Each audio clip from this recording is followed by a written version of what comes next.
You know, people ask me what was easier, being a commander at SEAL Team 6 or a secretary. And actually, I think being a SEAL is easier. Because when people shot at you as a SEAL, you could shoot back. But energy. President outlined energy dominance, and for the record, we're all the above. People ask me also, why is energy so important?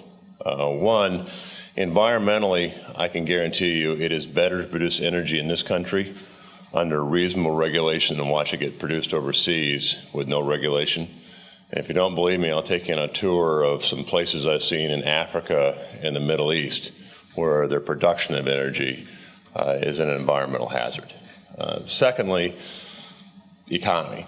We have to have clean, reliable, abundant, affordable fuels to drive this economy. And we're watching a rebirth in some of our technologies. In some cases, wind is an exciting out the East Coast. But commodity prices for steel are about the same as what they are in Pittsburgh and South Korea. Labor costs, we can't compete with China for labor costs, nor do we want to. And a lot of it what's driving the rebirth of manufacturing in this country is our ability to provide energy at a low cost point. So it is driving the economy. And all of a sudden we're globally competitive in manufacturing. And some of it is our innovation.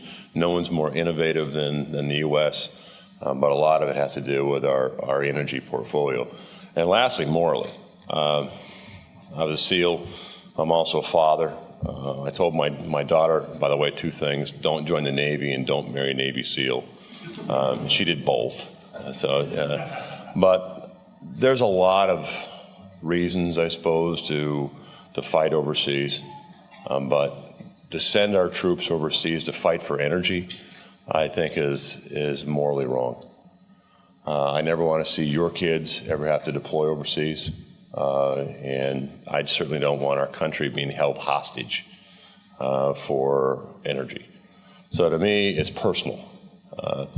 We're in a position now, a lot of the news about oil and gas. Yep, we're the largest producer of oil and gas on the planet.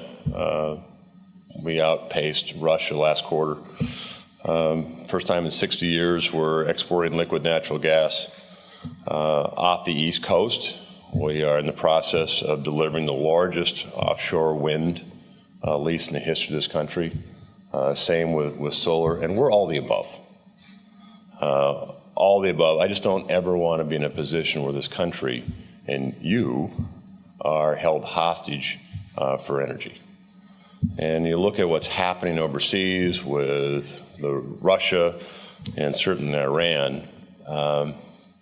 How do you put pressure on Russia or Iran? Well, there's two ways. You can do it militarily.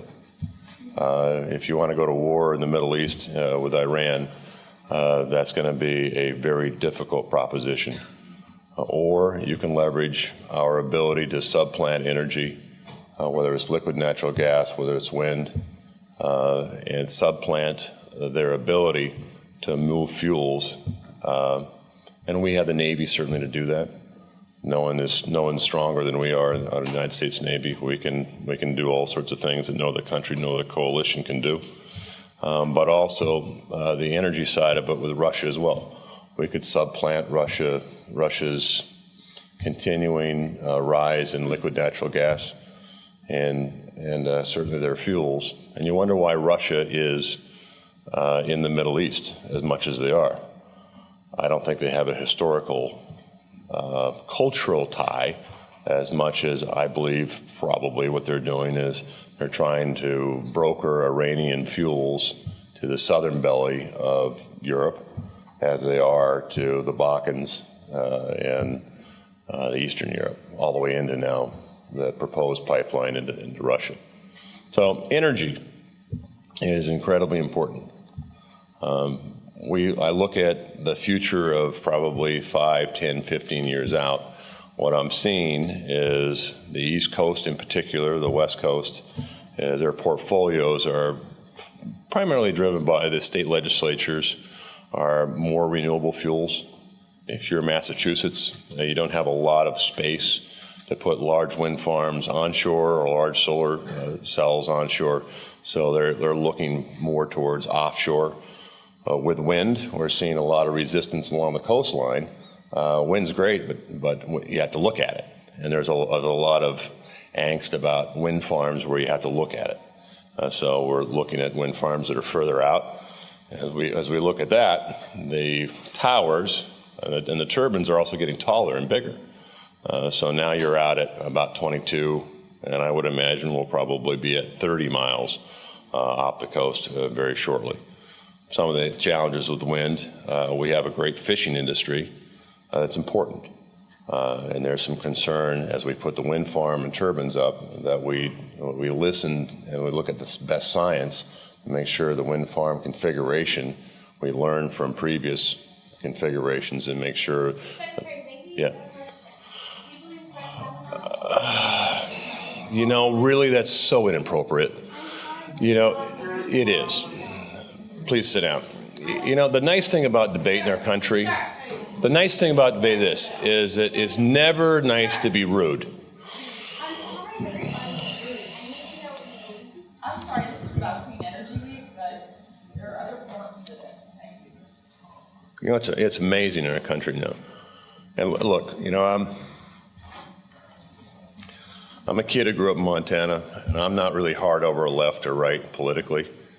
But the debate in our country, I mean, when people can't have a conversation or a debate.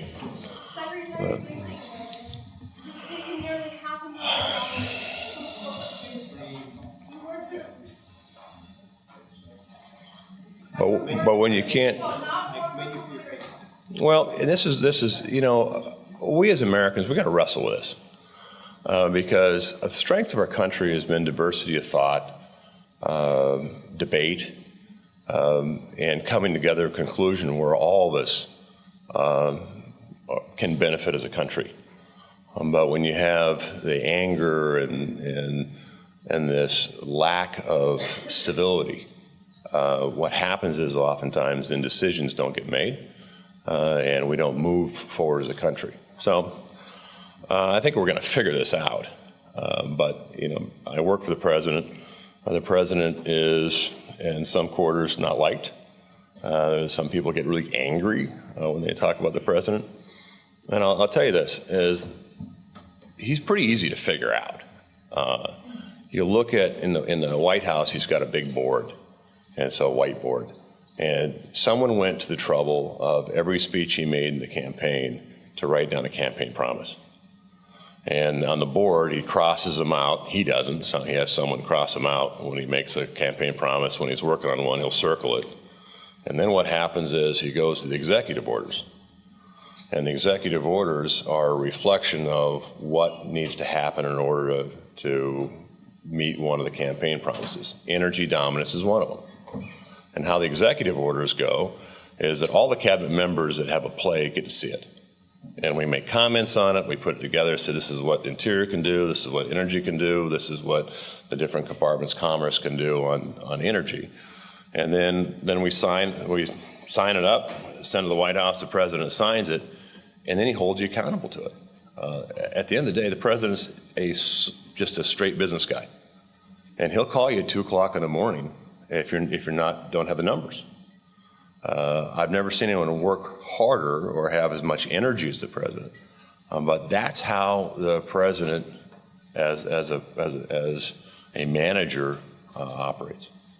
So, lastly, is this: I think looking forward, what I see is the portfolios of renewable energies expanding. I see probably what we're seeing offshore oil and gas.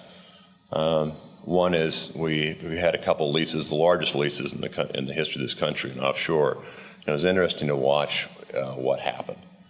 Is that about 2% of the millions of acres were bid upon.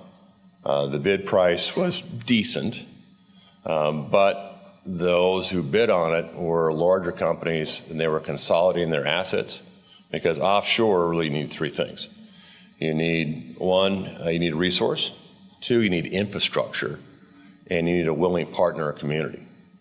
The offshore oil and gas industry probably will remain steady and then begin to decline. It is more expensive to produce energy offshore, and it's riskier. BP paid $1 billion or $100 billion for that oil spill. And we're running things like spot inspections, surprise inspections. And our regulatory framework looks at innovation, but we hold them accountable. And what we're seeing is investments really onshore. You look at the last one with New Mexico, $1 billion in lease moving onshore, particularly strong on gas. And we're looking at some interesting technology in solar. The solar fields of 5 years ago are much different than the solar fields today, just in efficiency. And there's some interesting breakthroughs that we're probably going to be in the 70% efficiency pretty soon on solar. And I've always said, I think I said it last year, I've always said about solar, I think the best place for solar is probably on the roof of a house or a building. Because when you fly over let's say Las Vegas, just an enormous amount of square footage and square acreage of unused available solar. Some of the solar fields on public lands, they begin to become single use. Because we're going to put a solar field up, that's area you're not going to be able to recreate on. Habitat is going to be at risk. On some of these solar fields that are proposed in California at 500 square miles, that's 500 square miles you're not going to recreate in. It's going to be tough on the habitat. And those scales, while they produce a lot of power, they also have a downside too. So I want to thank you for what you do. Clean energy is where we're all striving to be. And in many ways, you're the cutting edge of a lot of technology. But I want to thank you because, you kind of represent the innovation of America in many ways. And you should give yourself a hand that you are leading this nation and contributing for us to be energy dominant, energy independent, and never be held hostage again by foreign entities. Thank you.